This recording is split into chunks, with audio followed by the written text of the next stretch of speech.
Professional models won't work with just anybody. Luckily for you, I have been on both sides of the camera as a photographer and as a model. So when it comes to approaching models, I know exactly what works and what doesn't. In this video, I am going to show you exactly what they need to see from you, where to find them, and how not to get ignored. Hi, my name is Christian Eustace and welcome back to my channel.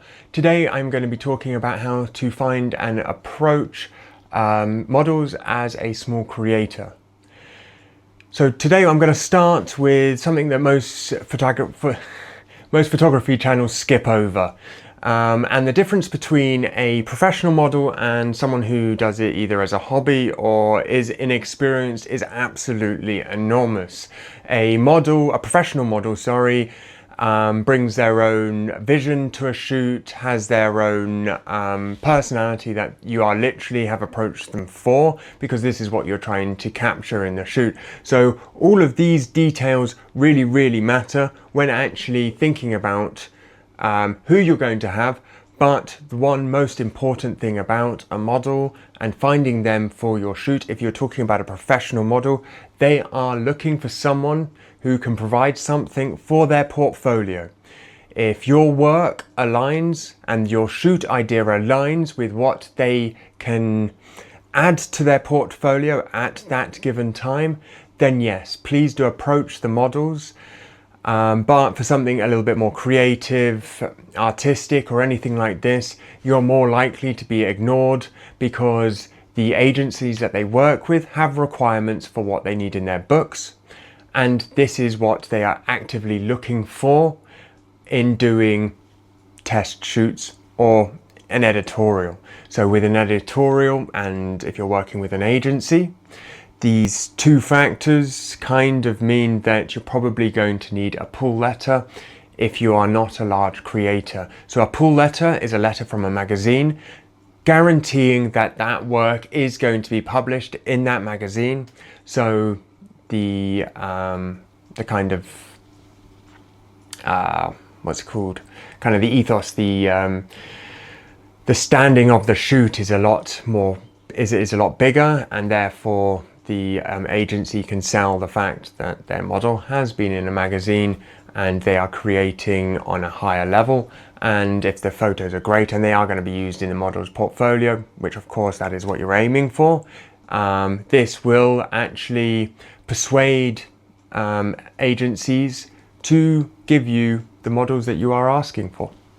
So if you're talking about professional models, you can always go through models.com, which is the world's leading database of professionals in this industry, everything from magazines, agencies, models and photographers. So do look on models.com because they are a really good source of information.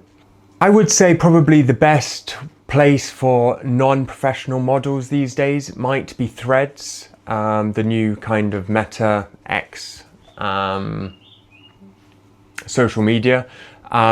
You can put out your casting call, make sure you put your location and the mood board if you have one, or a general kind of mood of the shoot, and dates and this sort of stuff. If you've got makeup artists and stylists coming on board, just get as much information there as possible.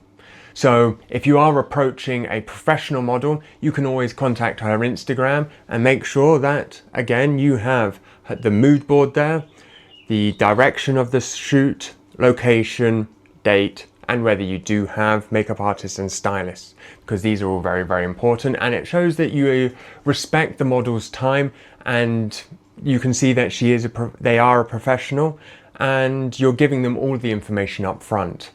Again, if you get ignored, it is not your fault. It is down to your visions may not align, so please don't take it personally.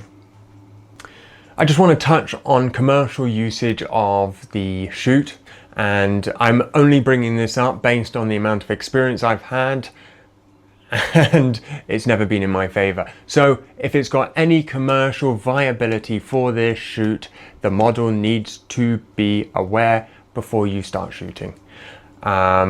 I've been on set and it turns out that the person was going to use my pictures in some random thing in Greece. I mean, I only found out after the fact that a friend sent me a picture that they're using my face on flyers. And then I've been, as a photographer, I had it where the person was wearing t-shirts in my shoot. I didn't think anything of it, but then I saw the brand literally they started packing, they're using all my pictures in their packaging and everything like this. So literally it's happened to me on both occasions, and you cannot do this. It is completely illegal and immoral, and you are not going to be working very well in the industry as a whole if you're doing this to other people. You are going to get rejections. This is just the industry that we live in. It happens to everybody. It is not normally about you. It can be down to vision, it can be down to portfolio requirements, or a number of other things that we haven't even touched on today. So don't take it personally, just pick your head up and move on. The right model is out there for you, and they are waiting for your call.